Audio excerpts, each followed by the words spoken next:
What's going on, everybody? Welcome to GmiasWorld, and today what we're going to be talking about is if playoff Tom Brady is the best quarterback that's available. We're going to talk about Josh Gordon, we're going to talk about Darrelle Revis, and we're going to talk about Jalen Ramsey, all right, the playoffs Jalen Ramsey. Now, when you look at my team, you guys have been giving me so many questions. I've actually shown you guys live. I went into a game and showed you about the zone coverage, and a lot of you guys like that kind of method, so I'm going to try to make sure that I give you guys at least a video like that once a week, just showing you what's going on.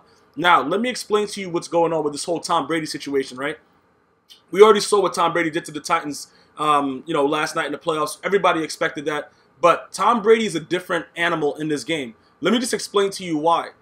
I don't know what a lot of other thresholds are with what's going on with the new patch. Like, people are saying that the zone is probably the same. I don't think it is, but we're going to get to that in a second.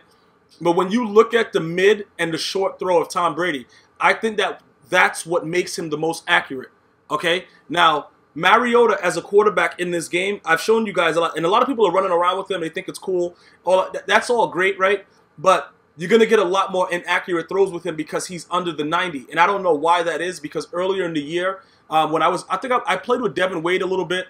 You see, like, they were in the 70s. What happens is every time the patches come out, I think they adjust the sliders, and it makes it very, very difficult to deal with a lot of the other things that we were used to before. So when you look at this playoffs Tom Brady, you have to understand, when you guys are asking me, what quarterback should I get, this and that, this is probably the best QB to use right now in the game. And that's including, you got Carson Wentz and these other guys, because the short and mid is so ridiculous. The only thing that you have to worry about, and I know that you guys have also seen me do it live, is where you try to throw a bullet pass and it's a lob. That's like, I don't know, because like I said, I've almost broken my controller by playing Weekend League. But even before I did that, that's something that's been happening. I don't know if that's something that they designed to make you rage uncontrollably. Maybe it is. You know what I'm saying? EA Sports is kind of crazy like that. They like to make dudes, smash their head against chairs. So that could be a situation to where when you're trying to get a bullet pass, they make you lob it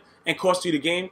But let's not talk about that. Let's just talk about the fact that EA is just doing whatever they want as far as the receivers go. Now, the Josh Gordon situation, Darrelle Revis and Jalen Ramsey. Okay, look, this is what we're going to do. Because you guys really want to see Josh Gordon with the weed chem. Pretty much what we could do is this. I have to go back and look, but I know that I don't have a lot of elite tokens left because I did that upgrade to Sean Taylor, right? So let's go ahead and do it like this. We have the Josh Gordon.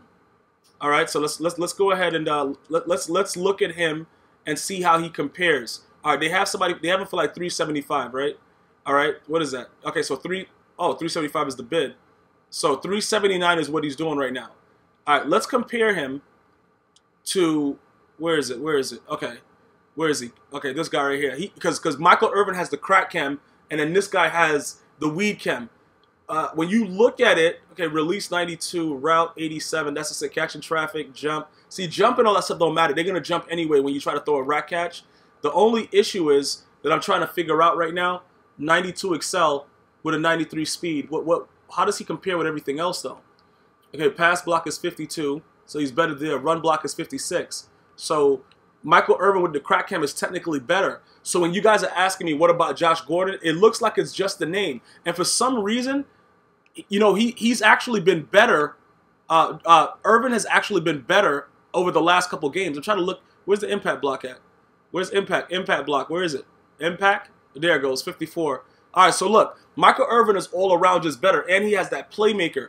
And the playmaker is really, really good for when you're trying to redirect your players. So looking at this guy, he's probably not the best guy, especially with the weed chem. And you can see out of all the flashback players, he might be the cheapest. So we already know. We're going to go to Jalen Ramsey later. But let's just look at Darrelle Revis and see what's going on with him. Because that's another guy that you guys want to see out there on the field. But I really just don't think that, I just don't think that he's worth it. You know what I'm saying? Like, what is this guy doing?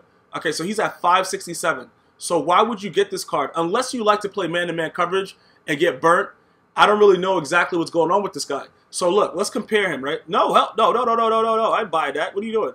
Let's compare him really quickly. All right. So, okay, bam, bam. So with the zone coverage, right, he has +2 points more than Marshawn Lattimore. Marshawn Lattimore has better press. He has better play recognition, obviously. They both have the same catch. Okay, let me look. Okay, what is he doing with this guy? Okay, catch. So he's overall better than a lot of these cards. But you have to look at, okay, so catch for Deion Sanders, and that's a basic 90 overall GOAT. All right, so he's probably going to go out there, and what's going to happen is, based on my last, my last review of actually getting the card, I already know what this guy's going to do. Now, the big issue is I probably won't be able to sell him back in these 500K market.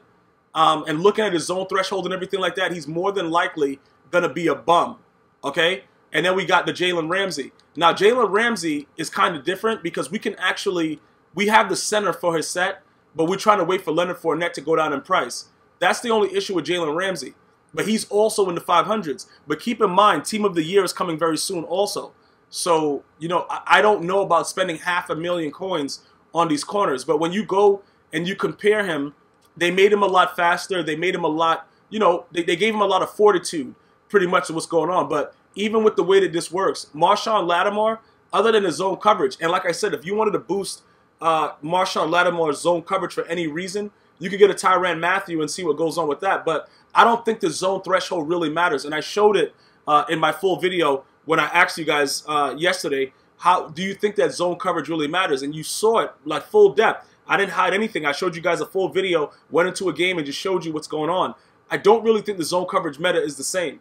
For some bums that you play, you may notice that the computer will run straight at you, bro. Like super fast because of the zone coverage. Like they'll break on the ball. But if you manually try to click on and do it, they won't react. That's just something that goes on. So as far as these cards go, it doesn't really make any sense right now. Unless you've pulled a pack and you have most of what is necessary.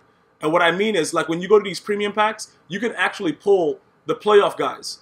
So if you get lucky and you pull something, that's different. Like these packs right here are really, really trash. So I wouldn't, it's just difficult for me to, to say, yo, go ahead and do that. You know what I'm saying? No, I'm not going to buy that yet. I'll do that later. I wouldn't tell you guys to spend the coin because I've seen people pull decent things, but it's not really worth it if you're going to be doing the coin method. So when I go to the playoff bracket, right, and I look at this with Jalen Ramsey, what I was trying to tell you guys is I already have the center, who is probably the most expensive.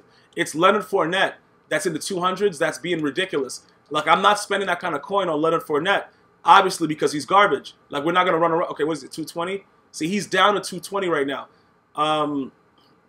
You see, I just don't want to spend that because even though you could probably get like 4 for him, what's Deshaun Gibson doing? What's he doing? Okay, he's up. He's up. He was actually cheaper yesterday. He was in the 60s yesterday. So people are realizing that Blake Bortles, okay, 280, and then this guy's in the 100, so that's already 300 or something. And then the last two guys are very, very cheap. I remember these guys being very, very cheap. Yeah, so, with the way that goes, I wouldn't spend anything towards that Jalen Ramsey right now to get the same type of effectiveness on the field. It doesn't really make any sense. And especially for people that are trying to, gain towards Team of the Year. You know what I'm saying? I don't know if that's probably the smartest move for you guys to do right now. So when you look at the way that the squad is actually constructed, you can visibly see defensively, the way that I do it with Calvin Johnson, right? Like if you look at it and you're trying to figure out, should I get this Jalen Ramsey? Should I get this Darrelle Revis? Calvin Johnson has 93 zone and he's 6'5", right? Now, most of you guys are not MUT masters, so this doesn't apply to you. But if you are a MUT master, you know that no other free safety is going to start over Sean Taylor. But Calvin Johnson is beautiful at corner because he has all the stuff that you need, and he's cheap. You see what I'm saying? He's cheaper than Darrelle Revis and Jalen Ramsey. And then for your other corner, you have Julio Jones. Okay? So with Julio Jones being there with the 91 zone, even though, like I told you guys, I don't think that the zone coverage means the same thing, these guys still meet the meta. So you don't really have to worry about a lot of things like that. So as we wait for Team of the Year to see if they give us something that we really want, we already know. People here at GmiasWorld, if you're part of the GmiasWorld fam, you're no longer blind to the foolishness. You already know that these attributes don't matter. So you have to focus on what does matter. So right now, what we're thinking is 91 through 99 zone with the most recent patch, it doesn't really apply the same way. They don't play the routes the same way, and it's still a lot of the same mechanics where they wait and let a guy catch the ball right in front of them. So we don't want that happening, all right? So in order to keep our rage down, we're going to use different players that cost less but do the same thing within the meta. So those are the guys that we don't really want to deal with, all right? we don't really want to deal with that other stuff. So, okay, this guy right here, he might have to go soon, though. This guy's really garbage. But you can see they gave him the meta 91 zone. He doesn't play any zone either. He just stands around and lets guys moss him. And it's really exciting, but he might have to go soon, to be honest. He might have to definitely go. But that being said, that's pretty much what this whole mania about the actual, my lineup is, because the secondary just doesn't make plays. Now, this guy has to go. Brandon Marsh, well, you know what it is? He's not going to play. He's just there to make sure that the read and react, that we go into the actual game with the +2 zone for read and react. Because that read and react gives Sean Taylor, I think, 97 zone. Yeah, and I showed already that doesn't really matter as much. So we could actually put him at corner, but I don't really want him there because it's like a waste of time to put Sean Taylor at corner. I think he's one of the best safeties in the game. So if we put Sean Taylor at corner and we put Calvin Johnson at safety, it might, I don't know, because what would we do with Bo Jackson? We could actually put Bo Jackson at corner and then leave Julio Jones and Calvin Johnson, at safeties, and Sean Taylor and Julio Jones on what? And we put Bo Jackson and Julio Jones have to go back. So Bo Jackson's, then we have Julio Jones. We could switch up our secondary to make it so that we could test out Sean Taylor at corner. But I think I like him at safety because he does make a lot of plays. He's like very, very glitchy for some reason at safety. It's just that most of the time he won't react just like some of the other cards. But that might be something that we could do. Or we could just leave Marshawn Lattimore there because he's so fast and then try to do different maneuvers like press him and see how that works. All right? So the whole situation is, I don't know at this point if you guys should engage in getting any of those cards with the Jalen Ramsey, the Josh Gordon, because I think that Michael Irvin with the crack cam is a lot better. Plus, you got all playmakers. So they should, you know, when you flick the right stick to try to change the direction, they should react better, even though in most cases they start running and then they hide behind the defender so you can throw a pick. I think it's still broken. It's much better to have the playmakers on the team than to not, because then it just gets worse. Then it just gets really, really crazy.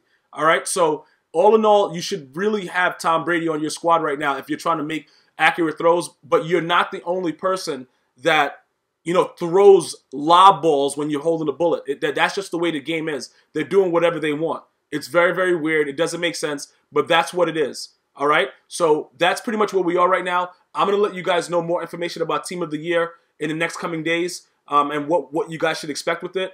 I want to thank all the new subscribers for joining the GmiasWorld fam. I'm going to see you guys and girls next time. One love.